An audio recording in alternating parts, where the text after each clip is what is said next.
Hello Aquarius, welcome po sa inyong reading. So this is for your July the 8th to July the 10th reading. So para po sa mga bago, don't forget to click the subscribe button, smash the like button, comment below kung kayo po yung nakaka-resonate, and hit the notification bell. So kung gusto niyo pong sumali sa ating live sessions, no, sa kabilang channel po, Babaylan TV. Doon lamang po ako nagla-live at nasa description box po yon link. And meron din po tayong mga readings doon. No? So, might as well check the reading. You're very much welcome po sa live. Pwede kayong magtanong. No? Aquarius, I want you to know that this is a general reading. So you may resonate with the entire reading, or you may resonate with some bits and pieces of the reading. Take what's only yours. So, Aquarius, ang nakikita ko dito, merong tao from the past. So, it might be the recent past, it may be super, past na probably nakalimutan niyo ng taong to. There's actually separation, no?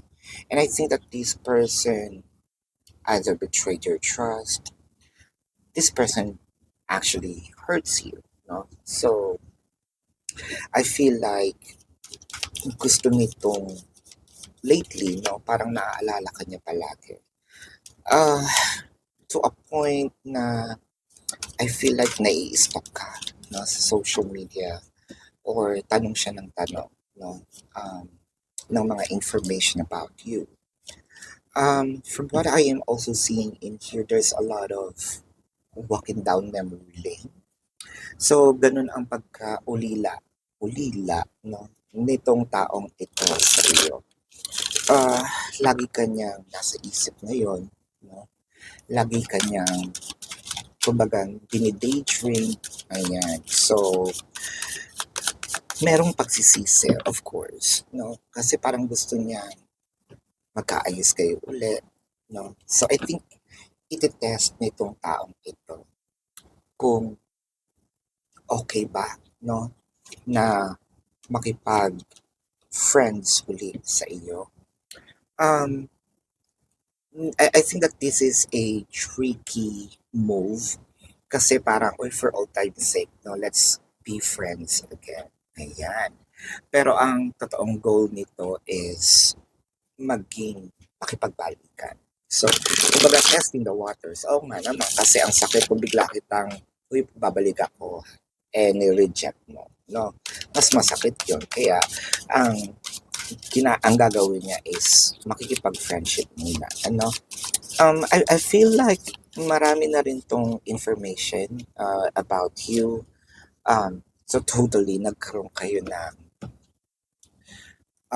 parang naputol talaga, no? Ang ugnayan ninyo. Hindi kayo nag-usap. Chances are, I believe that this person is a good swimmer, no? Napaka-graceful. There's also something in here apart from checking up on you on your social media. I feel like nagsimula to nung nakita ka niya somewhere, no? Hindi mo lang siya napansin or napansin mo. Nagka-meet kayo, nagkatitigan kayo, no? I think that this person got curious about you, no? And I think that this person also changed, no? Nag-mature naman.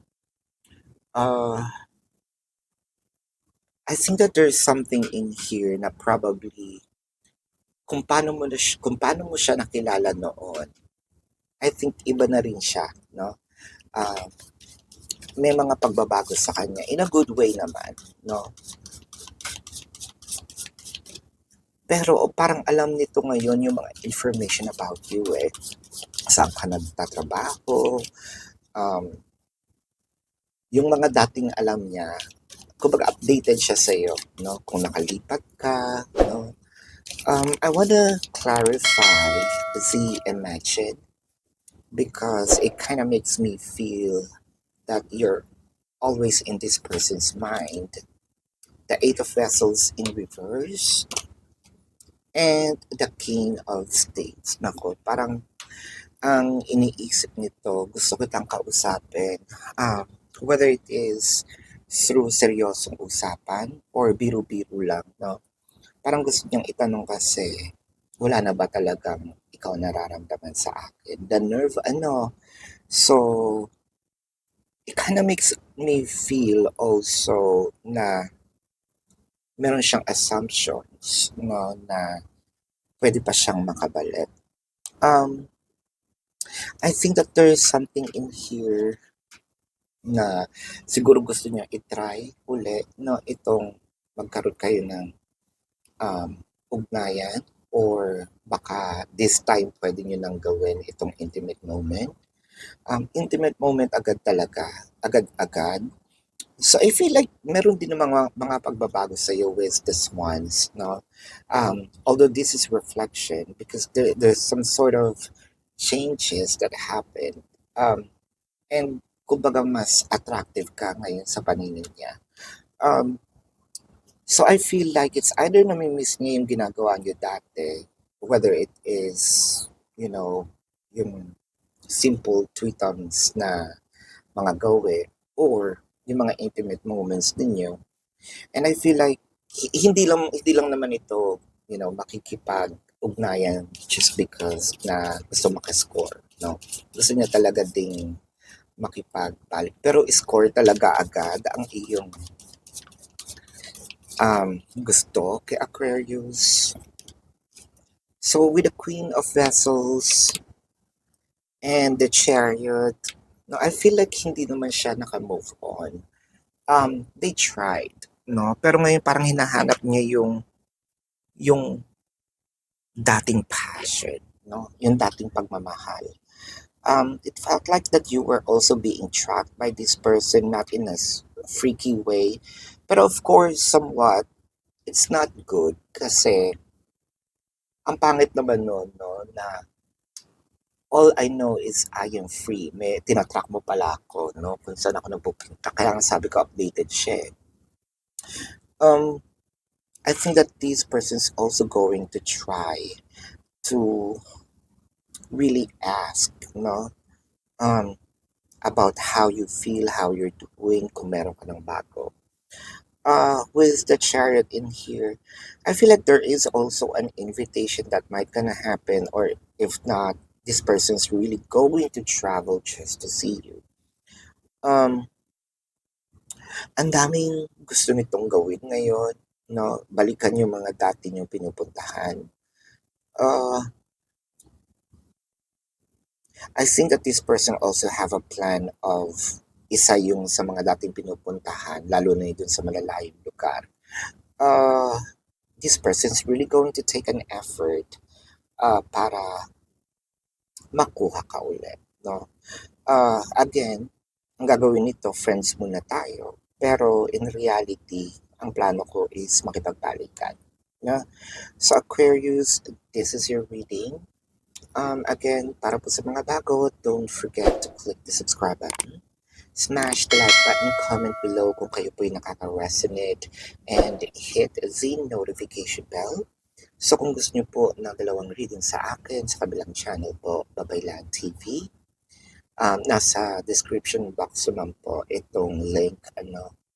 So meron po mga ibang readings doon, and I promise na I will be posting regularly, no, sa Babaylan TV moving forward. Aquarius, pwede po kayo magtanong sa live, pero kung hindi nyo maabutan dito sa comment section, as long as the question is answerable by yes or no. Pero kung feeling nyo hindi naman kayo masasatisfy ng yes or no na sagot, no, sa description box po nandun po yung aking link, no. Anytime pwede po kayong magtanong. So, whether naka-live or hindi, kasi that there is a form, no? So, sa form po na yun, nandun po how much per payment, the modes of payment, the QR code. I also created a 4 questions plus 1, no? So, that's a discounted price and take advantage of it. Kung gusto nyo rin pong i-avail ang ating private reading, Nandun din po yan sa description box. So, Aquarius, this is your reading. Love and light to you. Namaste. See you po sa susunod na reading. Goodbye.